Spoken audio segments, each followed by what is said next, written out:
Alright, hello Guild Wars 2 Gamers, Muckluck here, and today we are trying another episode of I Tried, or I try a build that I have not played before or in a long time. In this case, I've never done this build, and tell you guys about it and spread the word in case it is of interest to you. Now, before I go into what this is, I need to talk about like where would this fit in the meta, because this is a weird one. Guild Wars 2, when it first came out, they shunned the Holy Trinity.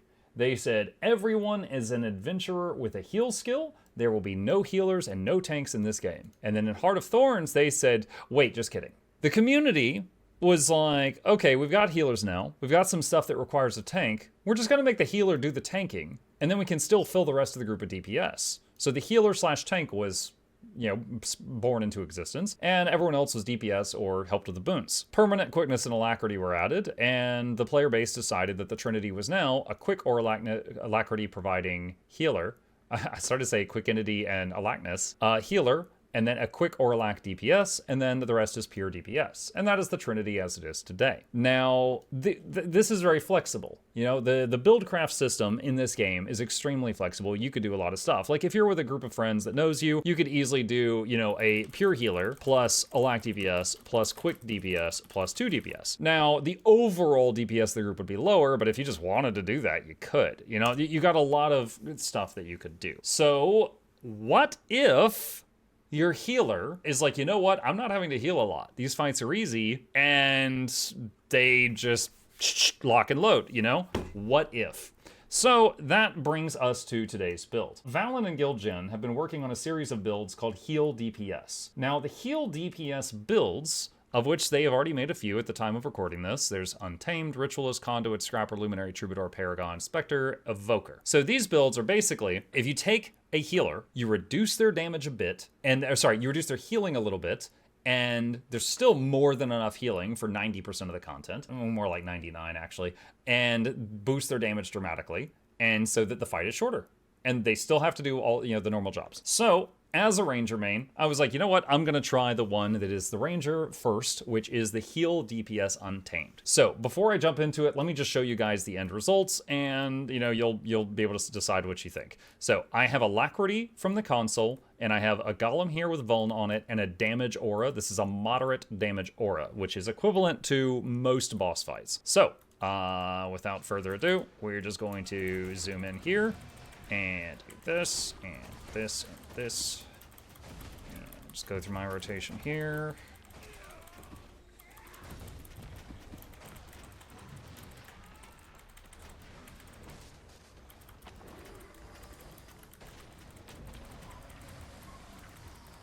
Okay, at this moment there's nothing to hit for like 3 seconds. Alright, so you notice right now we are keeping up the boons, and the first healing spring didn't get triggered because it's a trap, and I was not taking enough damage to trigger it. But if I had been with a group, the healing spring would have been triggered earlier, so regen would have been overcapped. So this is us right now. We are doing, what, 12k damage per second right now. Sometimes I hit 14. We're keeping up all the boons that we are expected to keep up as a healer, and we are also healing through this damage aura at the same time.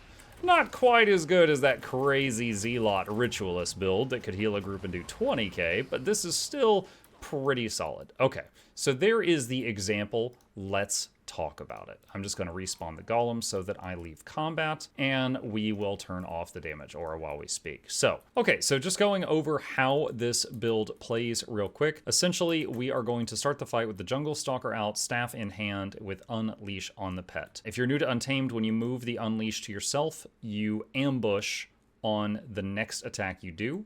Additionally, when you weapon swap, because of this trait, you ambush on the next attack you do when you hit the 1 key. So, for example, real quick, I'm gonna put the pet on passive. If I'm just, that's the staff 1, the little laser pointer, but if I move Unleash to myself and hit 1, it does this big ambush. If I weapon swap to Mace and hit 1, it does that shockwave, which heals allies and hurts enemies.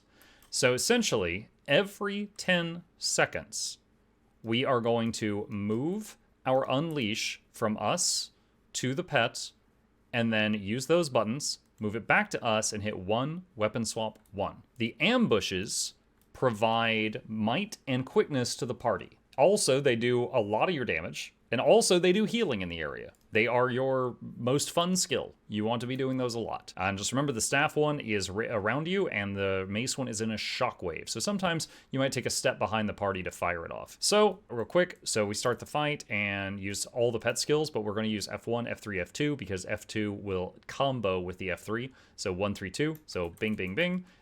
And then move the Unleash to self and hit 1. Weapon swap 1.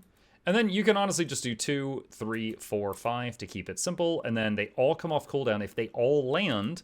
And then you can 2, 3, 4, 5. And if you're hitting the buttons as fast as they light up, weapon swap will be available right after the second run through the mace skills. Move the Unleash to pet. Hit the buttons. Move the self, ambush, weapon swap, ambush. And then on staff, your 2 and your 4 do damage. 3 and 5 save for when you need them. 3 is movement with a heal at the end. The 5 is regen if anyone touches this, and it blocks projectiles. You will have plenty of regen for your group by simply hitting Healing Spring whenever it is needed in combat. It will stack up a ton of regen on your party, and it cures all conditions in the area for like 6 seconds. Storm Spirit you can just use on cooldown. It's a big CC. It does Fury on your party, and Vuln on the enemy, and damage. So really quickly here, if I just, boom, there was a big like thunder crack there for a second. So the Storm Spirit is damage, CC, boons, and conditions. This is the flex slot. So this one, you're not mashing this off cooldown. You are simply using this when needed, and you could put whatever you want there. Oh, also the pet. The pet, you can have its F2 set to autocast by doing control right click on it. So if I tell my pet to attack, you see it's just using all of its skills. And then when I pet swap, I've got its F2 set to auto as well. You can take the White Tiger's F2 off of auto so that you can use its Aegis on demand. Just remember, if you're not using both pets' F2s, this is going to be only getting procced like every 32 seconds instead of every 20. So you're going to get less uptime on this. So you really want to be using the White Tiger's F2 at some point, but you could delay it for a few seconds if you know something's coming where you need that Aegis. So pet swap frequently. That's also going to trigger the Spirited Arrival trait, which is more boons. One thing of note though, if you have just hit F3, this big stinky cloud that does a lot of damage, do not pet swap while that's up, because if you have that up and then you pet swap, it's gone. So if you've just triggered the cloud, let it run its course before you pet swap, or you're going to lose out on a lot of damage from that. And that's pretty much it. Extremely similar gameplay style to most other PvE Untamed builds, with the whole every 10 seconds you ambush, weapon swap, ambush, and then in between those you just hit other buttons. But that's pretty much all there is to it. And then with this build, you save guard for when you need it, you save Spirit of Nature for when you need it, and then you save your flex slot button for when you need it. Unless it's Frost Trap, which you just spam off cooldown if you bring Frost Trap just for damage. Typically, Heal Untamed. Let's talk about Heal Untamed. It will typically run Mace, Warhorn, and Staff, the same as Heal Druid. However, this one, because we want a bit more damage in it, is Mace, Mace, Staff. So we got rid of the Warhorn, which means we need to get more boons from other places because the Warhorn was providing some of our boons. So let's go to our gear. We are running Rune of the Fireworks for boon duration. We are running, I believe this is Zealot on the armor. We are running Diviner, or Diviner if you prefer it, on the weapons. We are running over here, we've got Zealots again on all the jewelry. We've got Concentration and Transference sigils on both weapon sets. I actually think I might have made a mistake there. I think his guide said to use Force on one of the maces. So my damage actually would have been a little bit higher if on this one I had Force. So I had one of the sigils wrong. So that's a 5% damage bonus when you're in maces. So the damage would have been a tiny bit higher than what I demonstrated a moment ago. So I just fixed that. And then again, Rune of the Fireworks over here. And we've got Relic of Phoebe, which is giving swiftness, because Warhorn 5 was giving swiftness. We don't have a Warhorn in this build anymore, so this is our swiftness at this time. This is the build. So it is essentially a normal healing build, but there's a few changes. Instead of Quick Draw, they took Vicious Quarry for more damage. Instead of Search and Rescue, they took Bountiful Hunter, which gives you 1% damage bonus per boon. There are, I think, 13 boons in the game, so that's up to a 13% damage bonus. However, if you are playing with some people that feel kind of newish, you could take Allies Aid instead, which is basically when you start rezzing someone, your pet joins you, so it's like 2 people rezzing, so they get rezzed twice as fast with a 1-minute cooldown. So this is very, very nice also, so you could take this instead. And then down here, we've got just some Untamed stuff, and then there's Quickness for our parties. This is a quickness providing DPS DPSing healer. Another thing is many healers that are taking nature magic would take nature's vengeance so that your spirits slam twice, which is very good. For example, this is a 5-man res. It turns it into a 10-man res. Helpful sometimes, but we are taking Invigorating Bond, which gives us some vigor uptime, not 100%, and it helps us hit 100% protection uptime. Now, Invigorating Bond, let's talk about that for a second. This triggers when you hit F2. So when your Jungle Stalker does its roar, which already gives might, it also gives all these other boons because of this. However, if you have Alacrity, this will cool down faster than this. So instead of this triggering this every single time, it only triggers it every other time. So you're going to want to weapon swap and use the other pet's roar from time to time as well. Valen chose 2 cats for this build, I'm guessing because cats are one of the higher damage options for the ranger. The white tiger also has a Aegis on its F2, so you're occasionally just throwing out an Aegis without, really needing to, so that kind of helps reduce group damage by a tiny bit. Stone Spirit is your Aegis on demand when you need to give the group Aegis, like just for a specific reason. That is Stone Spirit. We got Storm and we got Guard. Now this is your flex slot. So Stone Spirit can be replaced with Frost Trap if you just want more damage. It could be Search and Rescue if you think you're like, I don't need Aegis for this fight, but someone could go downstate, so I'll bring this. You could bring Frost Spirit for more condition cleansing. Right now, most of your condition cleansing comes from Healing Spring, which is a absolute chad at condition cleansing, but sometimes it's on cooldown. Sometimes you don't have it available to you. Healing Spring cures 2 conditions per person every tick for 5 ticks plus right when you drop it. So it actually does up to 12 condition cleanses per person on up to 5 people. So it can do up to 60 condition cleanses, but only in very specific circumstances. But it is incredible, but if it's on cooldown, you don't have a lot of else. The other thing is Guard. Now, this build, as mentioned, does less healing output than a pure healer because of your gear, your stats, and the traits that you choose. So Guard takes 33% of damage from teammates that are within 600 range of your pet, which is decent range. Let me pull up a distance ring mod. This is 600 range. So that range of your pet, 33% of damage goes to the pet, which can kill it, but I actually didn't see that happen today. It did take a beating, but it'll also skyrocket your might stacks but that's not really the main point of this. The main point of this is for 6 seconds, drastically reduce the damage hitting the party, and the pet takes it instead. And then if your pet's low, you can just, swap pets, because you are going to be swapping pets on cooldown with this. So this is kind of a emergency damage mitigation for the group. If you're like, you know what, I'm playing this character that's like half a DPS and 3/4 of a healer, there's a big source of damage about to hit, I'm going to pop this so that the group takes less damage. So it's not quite Aegis, but it's the same idea. You pop it right before the bad thing happens, and the group is safer as a result of it. Now, Guard has not been in any builds I've used in the last 10 years. So I did not have muscle memory for this. There were times I used it, which were fantastic, and there were times I completely forgot about it during my my gameplay today. I tested this build today when I was in the IBS 5, and we did all the daily raid bounties, which was Harvest Temple, Veil Guardian, Gorseville, and Samurag with this build. And on the bears, the twin Coca-Cola bears, during the moment when one of them dies, the other one enrages, we did have a couple of people, like, I should have used Guard there, and I forgot about it. And the healing output of this build without Guard was not enough to top off some people, and 2 people went downstate during the bear tantrum, and then I got them up with Spirit of Nature. So it was like, okay, I felt pretty stupid there. But then I tried to remember it more frequently. Bone Skinner was no problem. All of the actual raid bosses were no problem. The only people that went down on those were ones that made a mistake, like they stood in a puddle or something like that. And that's not even, and that's not even the intended way of fighting the bears. That's just how the community fights the bears. So overall, like, this was solid. So what are my thoughts about this thing? So let's talk about weaknesses. Professional heal DPS will know when not to heal DPS.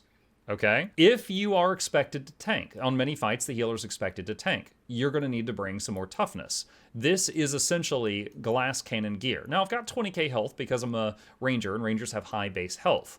However, usually when I'm healing, I just wear like minstrel's gear, or givers, which is very tanky because, and usually in my, oh no,